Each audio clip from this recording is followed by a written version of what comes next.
Et vous voyez, ce matin, en fait, en lisant ce passage-là, ou le passage d'avant qu'on va lire aujourd'hui, il parle du travail du Père qui est continuellement actif.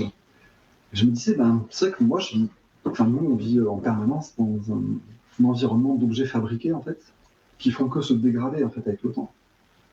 Mais si on était, par exemple, comme dans le film La Belle Verte, à vivre tout le temps dehors, on verrait constamment l'activité du Père. Tous les jours, les herbes croissent, les insectes s'activent, les trucs. Et donc, pour nous qui sommes dans un environnement artificiel, on voit beaucoup moins cette activité du Père que si on était paysan ou actif, ou alors on voit que faire du jardin tous les jours, on voit l'activité vivante. Oui, parce qu'on s'est coupé de certains règnes, et puis on vit dans l'artificiel. Et du coup, dans nos pensées, voilà, on n'a pas ce truc de si, voilà, il y a l'activité vivante partout. On a que tout se dégrade. Il y a un truc qui m'épate pour être d'origine antillaise, et c'est les parfums et les goûts, les saveurs des fruits, de certains fruits aux Antilles, c'est incroyable. Je pense aux fruits de la passion, par exemple. Même la goyave, la mangue, c'est d'une puissance, c'est d'une singularité, je me dis, mais qui a créé ce truc-là, je me dis, si ça n'existait pas, est-ce qu'on arriverait à l'inventer? C'est comme, pour moi, c'est comme une partition de musique, finalement, c'est complètement, c'est une identité très forte, et tellement puissante, et tellement incroyable, que je me dis, mais waouh, le fruit de la passion, mais c'est Moi, tu vois, il y a un truc qui m'avait beaucoup fait réfléchir aussi, c'est de voir justement les cocotiers qui font des noix de coco. J'étais allé un peu dans les îles, en Guadeloupe. Le cocotier, il pousse dans le sable avec de l'eau de mer. Il arrive à te générer du gras, du goût de noix de coco, du sucre, à partir d'eau de mer, de sable, de soleil et d'air. Et plein d'éléments hyper nutritifs, autres. Alors, si nous, on voulait faire une machine qui fait ça, qui prend du sable, de l'air, et qui fait de la noix de coco, et de l'eau. Elle ferait une température, parce que kilomètre cube, on a tout ça, mais on n'a pas le degré en température ici. Ah ouais. Mais je veux dire, la machine cocotier qui crée de la noix de coco grasse, sucrée, nutritive, à partir de sable, d'eau salée et d'air, et de soleil. C'est une machine que nous, on ne pourrait jamais faire. Et donc voilà, nous, on est censé, se charger de toutes ces pensées-là pour rester en bonne santé et heureux. Donc il dit, voilà, le royaume des cieux, c'est un état d'esprit, de perception et de compréhension que la réalité derrière est en toute chose visible et le Père, qu'elle est belle et parfaite, et que toutes les choses contraires à la beauté, à l'harmonie et à la santé, à l'abondance, sont les créations de la pensée erronée de l'homme. Donc c'est-à-dire prendre conscience que voilà, derrière toute chose, il y a l'amour infini, divin, qui apporte l'abondance, la perfection, l'harmonie, la beauté. Et tout ce qui est contraire à ça, ça vient juste de la pensée erronée de l'homme, qui croit en la souffrance, en la méchanceté. Et donc c'est fou, on est deux, depuis le départ, dans un système d'amour qui crée des choses parfaites. Mais nous, avec notre activité mentale, depuis des millions d'années, on crée des choses imparfaites. De la maladie. Oui, c'est vrai que dans la nature, c'est merveilleux parce qu'elle ne demande rien, elle est là et c'est une source d'énergie énorme si on se connecte à elle. Nature et animaux. C'est pareil. La question, c'est pourquoi cette pensée erronée existe, quoi. C'est ça le truc. Qui a commencé. C'est pas qui a commencé, mais c'est pourquoi ça a été, entre guillemets, moi c'est toujours ça vient, quoi. Pourquoi c'est permis? Déjà, il faudrait se coller cette croyance dans le crâne, quoi. La santé est garantie si on arrête de penser mal. L'abondance est garantie si on arrête d'avoir peur. La joie est garantie si on arrête de se plaindre. C'est ça qui est fou, c'est-à-dire, on peut vraiment changer. Donc c'est la lettre 2 à partir du paragraphe 52, où donc le Christ prêche à la foule pour essayer de transmettre tout ce qu'il a perçu. Moi, je vais reprendre juste un petit peu quelques lignes dessus.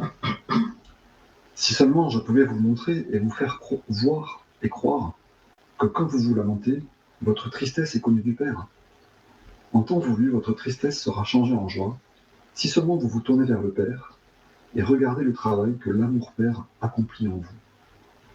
Vous trouverez un réconfort qui dépasse tout ce que vous pensiez possible. Que vous êtes béni quand vous avez faim et quand vous avez soif, car vos besoins sont connus du Père. Rapidement, ces besoins seront satisfaits si vous cessez de gémir et que vous commencez à prier le Père et demander en croyant que vous recevrez. Comment pouvez-vous croire que pour manger et être habillé convenablement, vous devez d'abord aller au temple et offrir des sacrifices par le feu des propres créatures vivantes du Père pour payer pour vos péchés? Ne pouvez-vous pas voir que les êtres vivants que vous brûlez ont été créés pour jouir de la vie, tout comme vous avez été créés pour jouir de la vie? Ils ont été créés pour être une bénédiction et bénis sur cette terre, tout comme vous êtes nés pour être à la fois une bénédiction et bénis, car c'est la nature de l'amour Père révélée dans sa création. Si vous vous rappelez que ce que vous croyez sincèrement est ce que vous recevez, ne pouvez-vous pas voir que cette croyance juive des sacrifices d'êtres vivants dans le temple ne vous apportera rien d'autre que de la souffrance? Croyez en la punition, et la punition sera ce que vous recevrez. Croyez que le massacre et la destruction sont la bonne façon d'atteindre Dieu, et c'est ce que vous expérimenterez, massacre et destruction.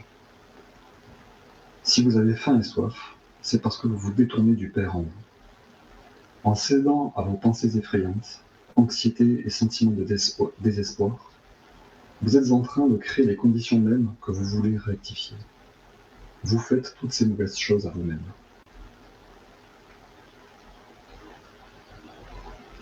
Qu'est-ce que ça vous inspire?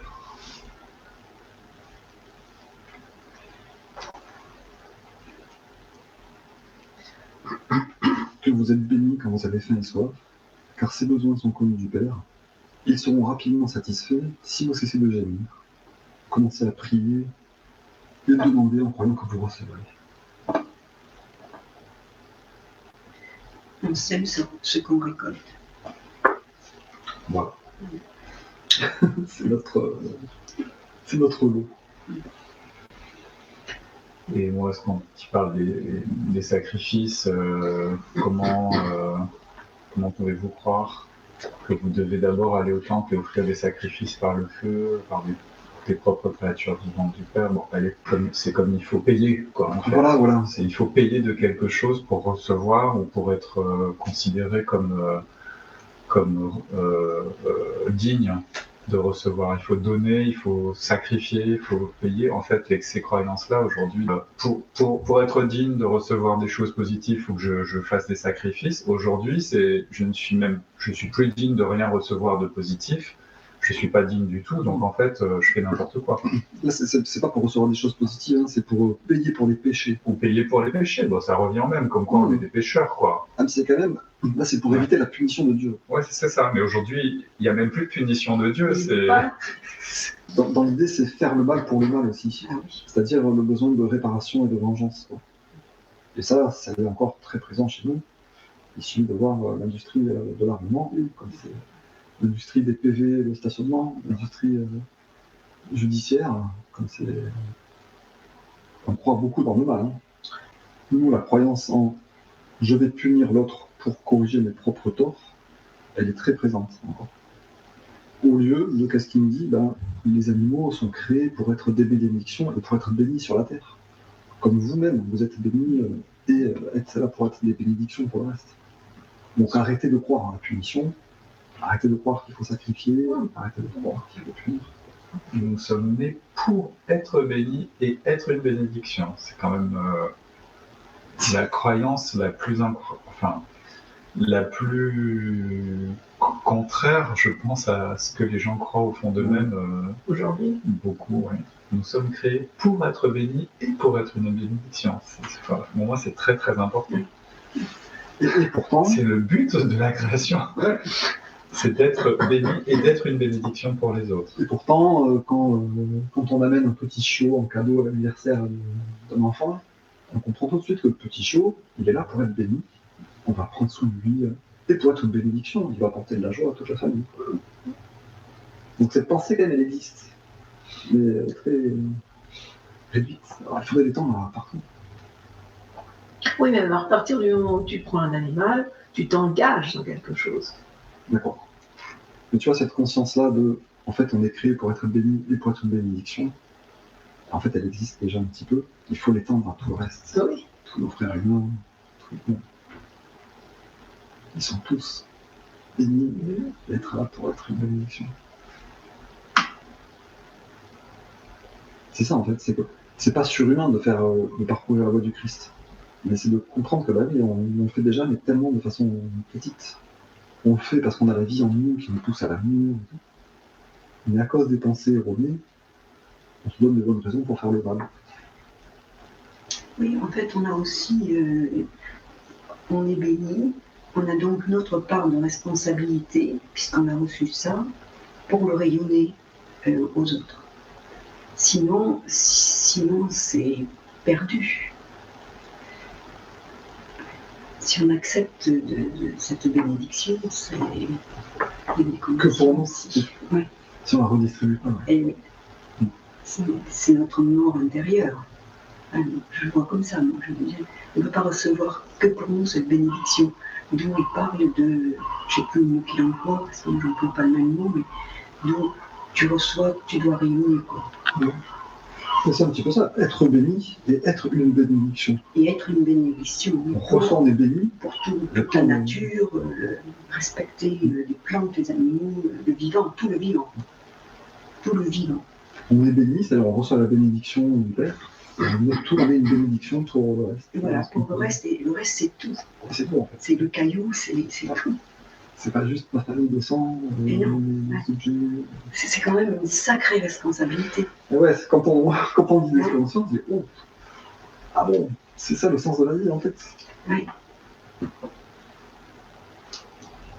Et puis ça devient super beau quand il parle après du royaume des cieux sur terre. On se dit, bah oui, quand la majorité des gens auront compris ça, on sera une seule famille. Tout sera super propre, super beau. Parce que une seule famille, mais tout compris. Ouais, mais je veux dire, tous les gens prendront soin de tout. Il n'y aura plus de papier jeté par terre. On prendra tous soin comme si c'était notre maison et nos familles partout. L'autre est nous. C'est ça un petit peu le but d'ailleurs de ces réunions. Se réunir le dimanche, là, c'est pour attirer la conscience divine dans le monde à travers nos consciences individuelles. Donc c'est vrai qu'on est censé créer le royaume des cieux déjà dans notre propre tête, avant de le vivre physiquement. La phrase en cédant à vos pensées effrayantes, anxiété, sentiment de désespoir, vous êtes en train de créer les conditions mêmes que vous voulez rectifier. Ça nous ramène à effectivement la capacité à observer ce qu'on ressent, notre état d'esprit, à observer toujours cet état d'esprit et être bien conscient du rôle que cet état d'esprit va avoir sur notre vie à venir, quoi. D'où la dépression. Quand on cède à ces pensées anxieuses et ces sentiments de désespoir, ben on crée de l'anxiété et du désespoir. Et en fait, c'est un cercle vicieux, puisqu'après, on a encore plus de mal à remonter la pente, puisqu'on est dans ce marasme-là en permanence, d'où la dépression. C'est vrai que c'est une espèce d'auto-envoûtement, parce qu'on y croit. Quand on est dans la dépression, quand on est dans une addiction, peut-être, c'est qu'en fait, on voit une situation qu'on interprète d'une certaine façon, qui va amplifier cette situation, mais en se déresponsabilisant de la cause de cette interprétation, en fait. C'est-à-dire, je vois, je sais pas quoi, ma famille est morte dans un accident de voiture, quand j'étais petit. La vie est injuste. C'est moi qui vais poser cette interprétation. Et donc je vais me dire, voilà, la vie est injuste. Donc je vais rencontrer des choses injustes dans la vie qui vont justifier ma croyance et ça va amplifier. Jusqu'au jour où je vais venir voir Laurent qui va me dire, mais non, la vie est... La vie est bonne, c'est juste ta croyance. Ah, mais en fait, c'est un accident, c'était voulu par l'incarnation, ça m'a apporté des leçons de souffrance qui m'ont permis. En fait, la vie est bonne, mais compliquée peut-être, et je l'interprète mal. En fait, la vie est vraiment bonne. Et là, je vais sortir de la dépression. Ok, bon, on va continuer le paragraphe 53. Donc voilà, en cédant à vos pensées effrayantes, anxiété et sentiments de désespoir, vous êtes en train de créer les conditions mêmes que vous voulez rectifier. Vous faites toutes ces mauvaises choses à vous-même. Par conséquent, vous êtes encore plus béni lorsque vous avez faim et soif de bonté et de contact avec le Père en vous. Parce qu'alors vous en serez sûrement rempli 100 fois. Béni êtes-vous quand vous êtes attaqué et volé, car vous verrez Dieu en action si vous restez calme et en parfaite confiance, et que vous voyez la délivrance se produire. Béni êtes-vous quand vous êtes pris dans un conflit et que vous pouvez cependant toujours prendre soin de votre semblable et être le pacificateur. Vous portez dans votre cœur l'amour qui vient du Père, et vous êtes vraiment un enfant du Père.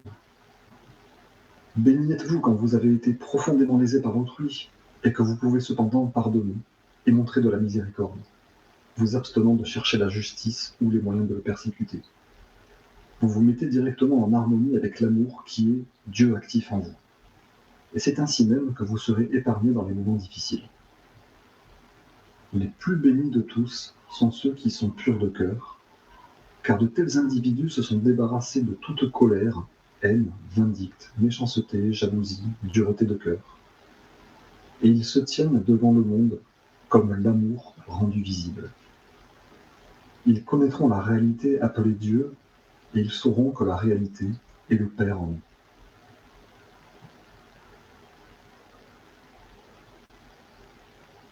Tu te souviens, Philippe, la semaine dernière, on discutait de ce truc-là. Est-ce que la violence peut être légitime? Comment réagir quand quelqu'un nous attaque? Et ce paragraphe-là, il est extrêmement choquant parce qu'il nous indique tout l'inverse de ce qu'on nous a appris à l'école. Il faut se bagarrer, il faut s'affirmer. Quand vous êtes attaqué et volé, vous êtes béni si vous restez calme et en parfaite confiance que Dieu va vous délivrer. Vous êtes béni par l'action magique de Dieu si vous-même vous y croyez.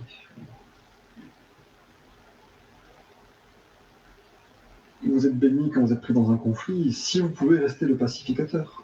Vous êtes béni de la présence et de l'amour divin qui va pacifier. Si vous avez été profondément lésé et qu'au lieu de vouloir vous venger, vous voulez pardonner, montrer de la miséricorde, vous vous mettez en harmonie avec l'amour qui est Dieu actif en vous. Et c'est de cette façon que les moments difficiles vous seront épargnés. En tout cas, je comprends le mot profondément lésé comme une approche matérielle des choses.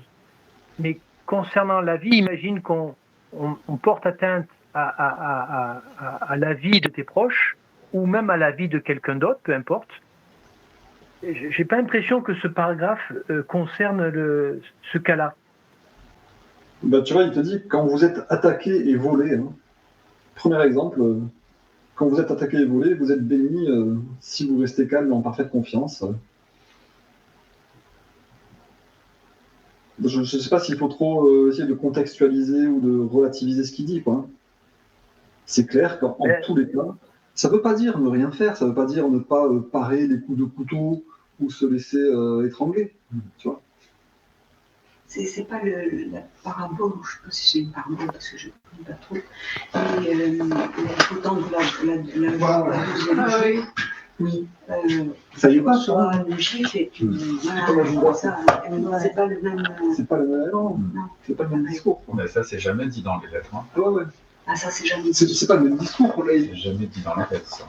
Il dit pas restez passif et subissez les coups des autres. Ou soyez une victime, il dit jamais ça. Il parle de comportement intérieur, quoi. Si vous restez calme et en parfaite confiance, et voyez la délivrance se produire. Quand lui, il a failli se faire l'étaler parler à la synagogue, et qu'il a énervé les gens, qu'ils ont fait le jeter de d'une falaise, il n'a pas fait du kung-fu. Il a demandé au père de le délivrer. Et la situation est devenue tellement confuse qu'il a pu s'échapper sans que les gens s'en rendent compte. Il ne s'est pas laissé attraper par les autres et jeter de Voilà. la falaise. Parce que sinon, il n'y aurait plus il y aurait plus Jésus après. Hein. Il n'y aurait pas tout ça s'il avait laissé faire ça. Juste pour répondre à Philippe, peut-être qu'il s'est un peu débattu ou il a résisté. Ah bah, il a dit. Voilà, il a Il est résisté. parti, il ne s'est pas laissé faire. Mais intérieurement, Ah. il s'est pas dit de moi-même, je vais me délivrer par mon combat. Oui, Il a demandé au père, en fait. Il fait appel au père. Donc Philippe, tu vois, c'est ça le truc. C'est pas, il ne faut pas, je sais pas quoi faire. Il faut intérieurement se dire, c'est le père qui va me délivrer. Et après, j'agis, je fais ce que je peux. Quoi. D'accord. En fait, il faut éviter les réactions égoïques, en fait. Les réactions instinctives. Et puis il faut avoir un état d'esprit de, c'est le père qui va m'aider. Qui est toujours tout le temps à l'œuvre. C'est vraiment ça En fait, important. Après, Le problème que je vois, c'est par rapport à ce que l'on vit dans notre société. Quand je vois la violence institutionnelle qui s'abat sur ce pays, je me dis, mais comment peut-on faire pour s'en sortir et est-ce qu'il ne faut pas à un moment donné... Oui, alors donc demander au père, ne pas réagir instinctivement et agir en fonction de ce que l'on reçoit. Mais on ne peut pas rester sans rien faire. Voilà. bah non. Non, c'est pas ce qu'il a dit. Non, c'est là la grosse différence. Être dans l'amour, c'est pas subir et ne rien faire. Quoi. C'est ça, voilà, c'est ça. Moi, c'est parce qu'on on entend un petit peu, tout le monde est gentil, tout le monde est beau, il faut pas. Mais ça, c'est mortifère. Hein. Oui, il y a des colères saines. Et c'est justement pas le discours de l'être du Christ. Justement, c'est, Oui, c'est comment dirais-je, une subtilité qu'il faut bien comprendre. Oui. voilà. C'est vrai que c'est subtil, ouais. Bon, et je me disais aussi, enfin, tu vois, c'est vrai que les temps sont difficiles et ça va être peut-être encore un peu plus difficile, mais grâce à la connexion au Père, on est censé ne pas se mettre dans des situations dangereuses aussi. Donc il faut pas. Je vois que tu penses au fait que si jamais je me fais attaquer, comment il faut que je réagisse. L'idée, c'est se dire, je suis dans la protection de Dieu. Donc je sais qu'il y a des gens qui attaquent d'autres gens, mais moi, ça va pas m'arriver. Moi, je suis dans la protection de Dieu. Le Père nous guide à travers des intuitions, à travers l'instinct, et c'est important d'être connecté à ça, parce que c'est par là qu'il nous donne des informations. Et effectivement, normalement, si on n'a pas de pulsion agressive en soi, on n'est pas tellement confronté à des situations de violence extrême. Ces situations-là, normalement, elles arrivent quand on a en soi quelque chose qui génère ça. À la fin de ce paragraphe 53, donc que vous êtes bénis quand vous êtes attaqué et volé, si vous pouvez rester calme et en parfaite confiance. Donc que vous êtes bénis, que vous êtes bénis. Et le petit passage en gras, il est vraiment important parce qu'il nous explique un petit peu la purification de la conscience et la voix du Christ aussi elle-même, quoi. Les plus bénis sont ceux qui sont purs de cœur, car de tels individus se sont débarrassés de toute colère, haine, vindicte, méchanceté, jalousie, dureté de cœur. Donc ces individus-là, ils sont purs de cœur, ils hébergent pas de pensées ou d'émotions comme ça, de colère, de vindicte. Et du coup, ils réagissent pas avec ces trucs-là parce qu'ils arrivent dans le monde. Au contraire, ils se tiennent devant le monde comme l'amour rendu visible. L'amour rendu visible, moi je l'interprète comme ce truc-là. Le Père fait son travail d'amour à travers eux, en fait. On les agresse, ils restent calmes et confiants. On les, je sais pas quoi, on les lèse profondément. Ils montrent de la miséricorde et ils pardonnent. Ils s'abstiennent de chercher la justice. Ils sont l'amour rendu visible. Et donc on comprend pourquoi il faut purifier sa conscience. C'est pour pouvoir manifester l'amour en toute situation. Aimer ses ennemis, ne pas râler contre le voisin. Ouais, du reste, on voit bien la difficulté quand il dit « Comment puis-je vous aider à voir cette grande vérité ?» Donc on voit que c'est un point crucial, c'est un nœud. Hein. C'est comment arriver à engrammer cette croyance, quoi, cette croyance, oui. C'est pas facile, ouais. En tout cas, c'est bien de l'avoir repéré, tu vois, de se dire, bon, c'est ça, l'étape à atteindre. J'ai souligné. Donc, si vous voulez, on continue le paragraphe 54, il va peut-être nous aider. Alors, comment puis-je vous aider à voir cette grande vérité ? Comment puis-je vous aider à voir la réalité du royaume des cieux, le royaume de Dieu? Vous n'avez pas à lever les yeux vers le ciel, car ce n'est pas là que vous verrez l'activité du Père si clairement que cela renforcera sans aucun doute votre foi. C'est là que les gens, au fil des siècles, ont fait la grande erreur de se tourner vers leurs rêves, leur imagination, et de créer pour eux-mêmes un Jéhovah qui n'existe pas. Vous ne trouverez pas le Père quelque part dans les cieux au-dessus de vous. Le Père n'est pas dans un endroit particulier, mais il est partout autour de vous et en chaque chose. Vous pouvez voir le travail merveilleux du Père. Regardez autour de vous les choses qui croissent, le blé, l'herbe, les fleurs, les arbres et les oiseaux. Et dans chaque être vivant, vous verrez le travail mystérieux et magnifique du Père, sans cesse actif. C'est là que le Père maîtrise tout parfaitement. Vous pouvez voir qu'il y a une loi et un ordre parfait, la croissance, le développement, et finalement la moisson pour bénir à la fois hommes, bêtes et oiseaux. Considérez la façon dont un homme, après avoir labouré ses champs, répand les semences sur la terre et les recouvre. Il range ses outils et rentre chez lui, satisfait que finalement, s'il y a suffisamment de pluie, il y aura de la nourriture pour qu'il nourrisse ses enfants. Pendant de nombreux jours, il dort et se réveille et ne fait rien de plus à ses plantes. Mais lorsqu'il leur rendra visite, il verra les pousses vertes sortir du sol. Plus tard, il reviendra et verra la croissance des tiges et des feuilles. Et plus tard encore, il verra la formation des grains. Et puis un jour, il verra que le grain est rond et doré et prêt pour la moisson. Pendant ce temps, toute cette croissance s'est faite sans aucune aide de sa part. Le blé a grandi d'une façon merveilleuse qu'il ne peut expliquer.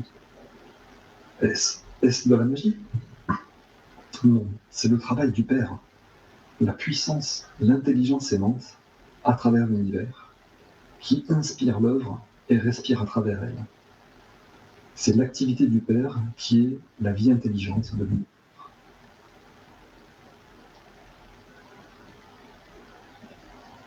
Donc voilà l'exemple de la vie vivante. Comment devenir pur de cœur et devenir l'amour rendu visible? Ne regardez pas dans le ciel, ne regardez pas vos créations imaginaires. Vous pouvez voir le travail merveilleux du Père dans les choses qui croissent, les plantes, les êtres vivants.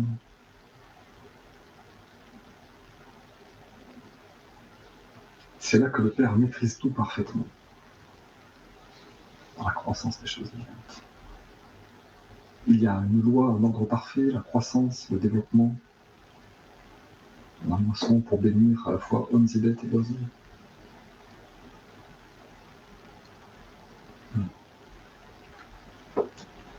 Oui, mais il y a eu besoin de la main de l'homme pour mettre tout ça en place. Parce que si l'homme n'avait pas travaillé sa terre, il n'y avait pas de résultat. Non. Non, mais c'est vrai qu'il faut créer les conditions. Enfin, Et oui, parce que c'est pas en restant assis sur son canapé. voilà, c'est ça. Que tout va venir. Il faut mettre en action pour qu'il se passe quelque chose. Donc, Dieu tout seul, à la limite, il ne peut rien faire. Bah, Sur nous. Si nous, on ne se met pas en marche, il ne peut pas nous atteindre. Bah, Dieu, il fait croître nos plans et nos croyances et nos idées. Donc si on n'a pas de plan et pas d'idée, Il ne se passera rien. Il ne se passera rien. Enfin, il se passera la vie, mais sans nous. sans nous voir. En fait, c'est ça. C'est vrai qu'il décrit bien considérer la façon dont un homme il laboure ses champs, il répand les semences, il travaille la terre, il les recouvre, il rentre ses outils, il range ses outils. Voilà. Et après, Il a mis en mouvement. voilà. Il a préparé Et il attend. ce qu'il voulait savoir se développer, un champ de blé. Il a préparé ça en travaillant. Et après, le Père a fait tout le reste. Il faut qu'il y ait un désir, il faut qu'il y ait un but, effectivement. S'il n'y a ni désir, ni but, ni activité, la vie va continuer autour de l'homme, mais sans lui, quoi, effectivement. Il faut qu'il y ait une intention, il faut qu'il y ait quelque chose qui vienne de la personne.